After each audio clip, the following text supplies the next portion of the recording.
Good day, race fans! I'm Unsilent, and we're on the air with more Grand Prix 2. Well, I promised more of our favorite 1996 racing sim of the 1994 Formula One World Championship, and this time we're taking F1 on the road to America for Road America, the Road America 100 I'm going to call it. This is one of my favorite, if not my favorite, racing circuits in the world. And the fact that it's only like 6 hours away from me doesn't hurt either, although I've never been. I've been to the IndyCar race in Toronto, the Toronto Indy, but Road America is one of 5 IndyCar circuits that are within like an 8-hour drive of where I live. So it's Belle Isle, which has 2 races, Indy Motor Speedway, which has 2 races, Toronto, and Mid-Ohio. And here is the 4-mile Road America circuit. Is probably the best racetrack in America and one of the best in the world. It's fast. You've got 3 overtaking opportunities at which your car is basically going max velocity. Turn 1, Turn 5, and Turn 12, Canada Corner. Each of which I'll be doing near 200 miles per hour as I approach these turns. A little slipstream into Turn 1 can get you an overtake there, not to mention under braking at 5 and 12, which are just past 90-degree corners, so they're good for outbraking and overtaking, so we'll be seeing some moves there as well. But this is a fantastic circuit that requires you to balance both outright speed and maneuverability, the handling of the car, because you've got some difficult turns that require some very good handling cars, such as the 910 Carousel and the Kink at 11. And we are going to take a look at one lap of Road America. Right now, it's the hot lap here in Grand Prix 2. We'll take the car out. This is when I finally have my car's handling figured out on the Sunday morning warm-up as we come out to Turn 1, 201 on the Speedo as we break down to 3rd gear. Not a great overtaking opportunity under braking. This is a tighter turn. Turn 3, there was a little kink in between. It's Turn 2 under the bridge here. And for Turn 4, as we make the charge down the straight, your best overtaking opportunity is here at Turn 5. Let's break down the slowest corner on the track. Not the trickiest, that's this one. Turn 6, as you come and crest that hill. The car wants to get light over the top of the hill, and you have to keep it under control. Turn 7, the hurry downs to Turn 8. I love that name for that straight. Turn 8's an important one because it leads you to the carousel. You try and get through this as fast as you can. You diamond it. You take a late and an early apex. You just constant radius through it. Turn 11, the kink. This is where Catherine Legg's rear wing came off, and she went up into the catch fence a few years ago in Champ Car. That was a scary wreck. 12, it's Canada Corner, which leads into Thunder Valley here at 13 and 13A as we clip the curb to 14. And want a good exit here because max velocity at the end of this straight, a little draft from the Pacific. Notice I say draft, not slipstream. We're in America, it's called a draft here. And across the line with a 38.7. Not bad for a car on fresh tires and full of fuel, if I do say so myself. On to Friday qualifying, we're going back in time as we charge up to the line to finish my first lap, and well, the last one was on race fuel, it was a 38, and here it's a 39.6. My car did get better over the course of the weekend, but I was really trimmed out at this point, and as you can see, a completely trimmed out car in full Monza spec, not the best idea, because there I am behind everyone, behind Herbert, behind Katayama, just ahead of the LaRussa Beretta. So some setup work and fresh tires was required, but we're going to start with the fresh tires as we come down to Turn 5, and that is worth 1.2 seconds. Probably fresh tires at a turn of front wing. There's some American racing isms I'm just going to drop on you and hope you guys get. As we charge down to the kink, another 1.2 seconds we found as we come through to 14. Car in front, I believe that's a Lotus. It's hard to tell from this far back. He's going and peeling into the pits up the hill and to the line, and it's a 36.664. 666, that's not good. I mean, that was good enough for provisional P2 on Friday. But of course, it's provisional until you get to the end of the session, and by God, Schumacher got us. It was Coulthard, Now, I know some of the Grand Prix 2 guys that still play Grand Prix 2, and they're over on grandprix2.de, rather, come and check out these videos from time to time. So you guys got to tell me, does DC have Ayrton Senna AI? Because I'm convinced of that. You guys got to help me out and tell me what's the deal with his AI, because it's really good AI for DC. Schumacher in second, I'm in third. Then it's Hill and Lacey in fourth and fifth. The usual suspects are up at the top, but then you go back. Eighth, it's Heinz-Harald Frentzen. Olivier Panis in ninth. Mark Blundell in 10th. Not the usual suspects. I turned up the difficulty to semi-pro, up from the usual second. This is the middle difficulty, I think it is, as opposed to the second lowest difficulty. And you can tell it's jumbled up the order. As we come across the line, first flying lap on Saturday, it's a 36.4. That's an improvement on yesterday, on the Friday time. But Schumacher was at a 36.3. I'm faster, but that's not helped me any. The target is a 36.1 for Coulthard's time. So we take it back around to the pits, dial in some more front wing, lower the ride height just a smidge, and basically take all the fuel out of it, and we take across the line, and oops. All those changes should have made me faster, and no, not quite. I bollocksed up the last sector, and I was actually slower on this qualifying run. So I used my last set of sticker tires, not the race tires, just the proper stickers, and we find ourselves half a second here in the first sector. And we're going to go up the hill here into 6. A lot faster than you've seen me run that earlier as we go 7 to the hurry downs, downhill into turn 8. Through that turn 9. Now, I think I was doing about 130 on the flying lap, and now we're hovering around 140, 150 through the carousel. Fresh tires, a little more downforce, slight fuel load, and yet I've managed to lose 0.6 of a second in all that. I thought I had a pretty good second sector, but now we've got to make it all up through Canada Corner, use every inch of the curb and maybe a little bit of the gravel too. No lift through 13, through 14. We're going to use every inch of the curbing as well there as we charge up the hill. And Champ Car, the timing lines out of 14 here. We get a 36.159, fastest on the day. But the question is, how does that look compared to DC's 36.1 from Friday? No, it's not faster. We're behind by 36 thousandths of a second. As we take a look at the starting grid, not for the Pacific Grand Prix, for the Road America 100. I've replaced the ADA circuit for adding in the Road America track. As you can see, Coulthard on pole, I'm in second, Schumacher in third, and then John Lacey, the V12 powered Ferrari in P4. By the way, I was looking at this up. A blink is about 100 milliseconds. So yes, you blink and you've missed it 3 times over, that gap between myself and Coulthard. Row 3, it's Damon Hill and the other Williams Renault, and alongside the other Ferrari of Gerhard Berger. Row 4, Mick Häkkinen, McLaren Peugeot. And then Heinz-Harald Frentzen in P8 in the Sauber, I was going to say Ford, that's next year, it's the Sauber Mercedes. Ligier Renault, Olivier Panis on row 5 at the Renault power plant. Of course, as we've talked about time again, pretty quick, pretty stout also, Mark Blundell in P10.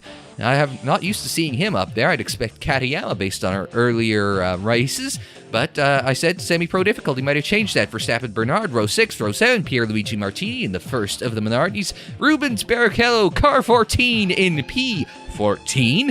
Not used to saying that. Katayama in the other Tyrrell, Brundle in this other McLaren in row 8. Row 9, Christian Fittipaldi, who has won this race in a Champ Car, so he's pretty handy at Road America. Johnny Herbert in the Lotus Mugen Honda. The Mugen Honda, not a great power plant this year.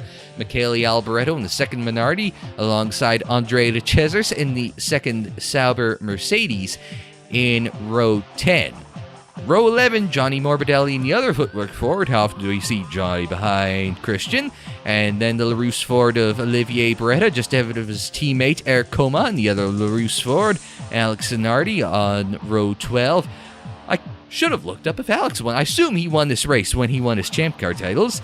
And in row 13, David Brabham in the Simtech Ford, and alongside Jean-Marc Gounon, shotgun on the field, and the other Simtech Ford. I used to seeing Belmondo back there.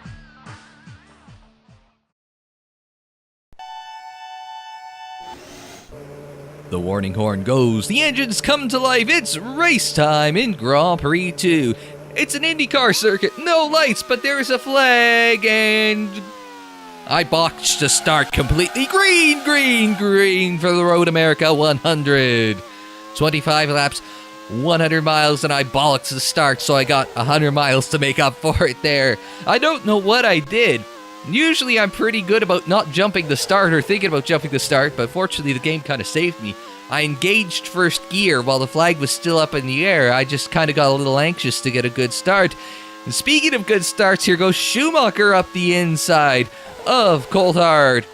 Easy peasy lemon squeezy, such as this is, for P1 on lap 1 as we take a look at the replay. Just behind him coming into the turn and gets him as they go under the brakes with the inside line into turn 5. 2 laps later, though, DC's going to repay the favor up the inside, but he doesn't need to worry about the brakes. He's got a nose ahead and does it in a straight line. Coming out of the carousel now, same lap, into the kink. Schumacher thinks about making a move. That's far too early. He gets his nose chopped off by DC, and now he's having to slow because all his momentum is gone from getting chopped off at the kink. We come back up to turn 5 the next lap, I think, for a move down the inside, and oh boy, I get a toe on the grass to just hold on to it. Nearly torpedo Schumacher. As we come back down to Canada Corner, dive it up the inside. Couldn't get it done at 5. We do get it done at 12 there for position number 2 on the day.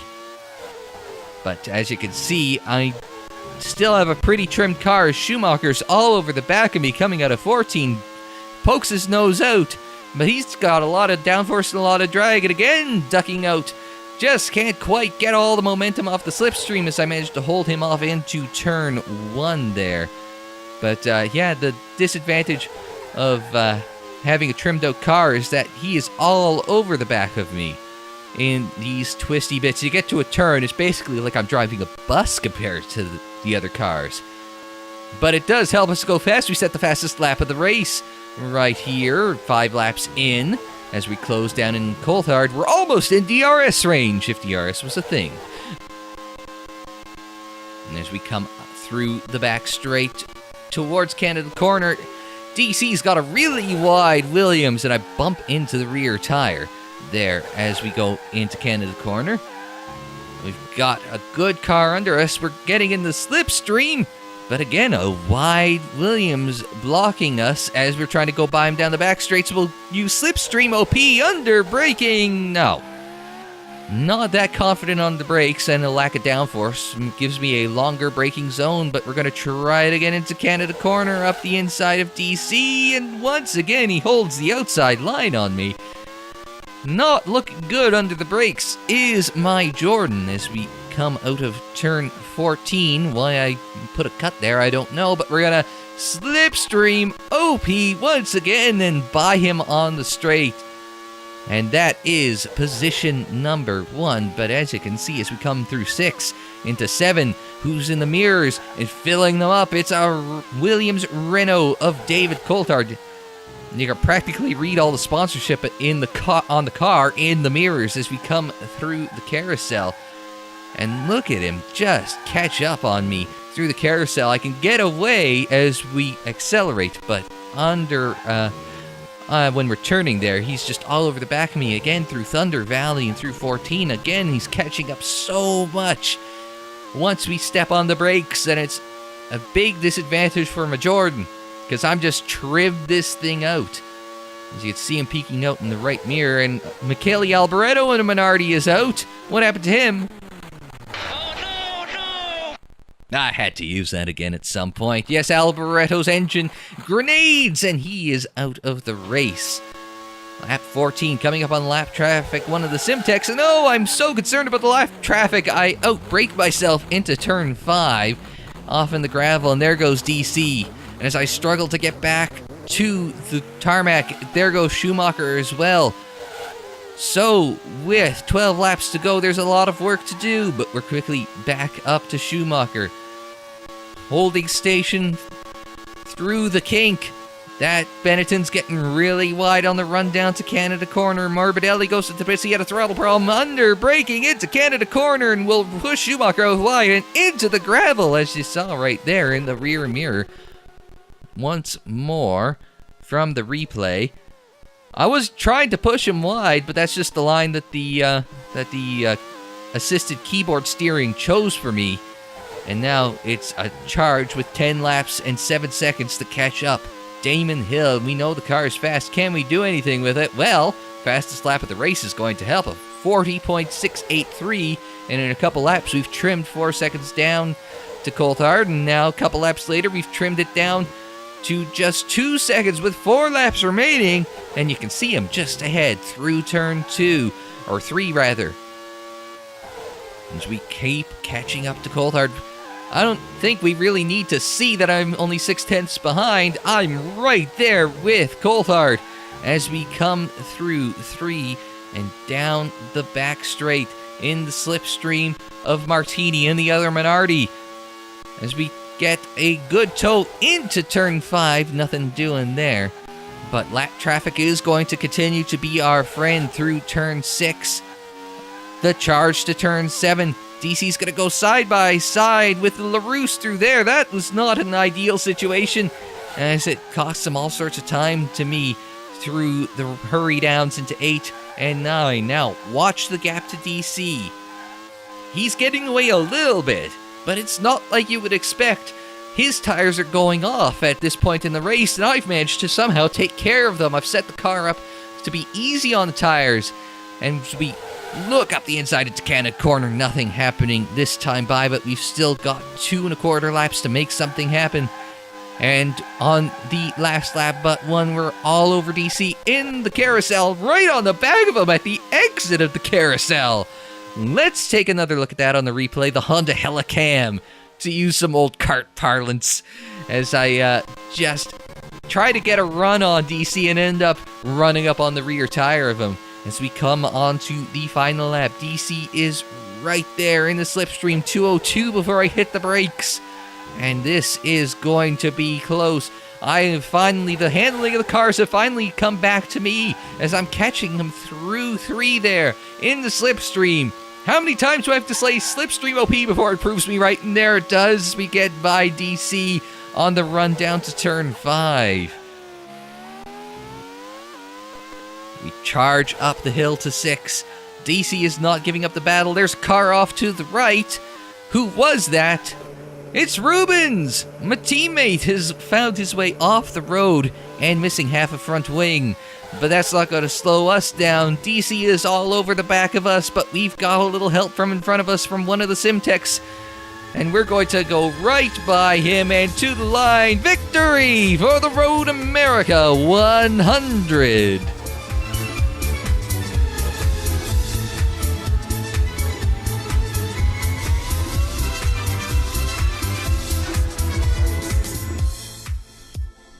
That was a hectic race. 25 laps again, not the Pacific Grand Prix at Ada.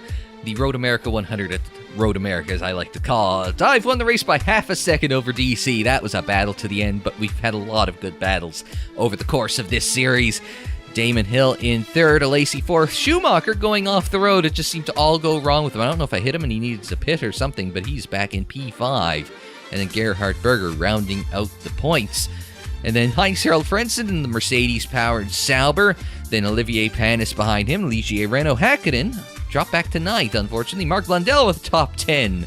So, good show for him. Kati Allman 13th. Christian Fittipaldi P14 on the first page of the results.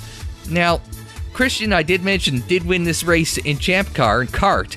So I wonder if they programmed his AI to be a little better at this circuit, or when they programmed the circuit, if they programmed him to be a little bit better as we look at the second half of the page. And Alboreto, the only car that DNF'd, with that oil leak leading to a spectacular engine failure.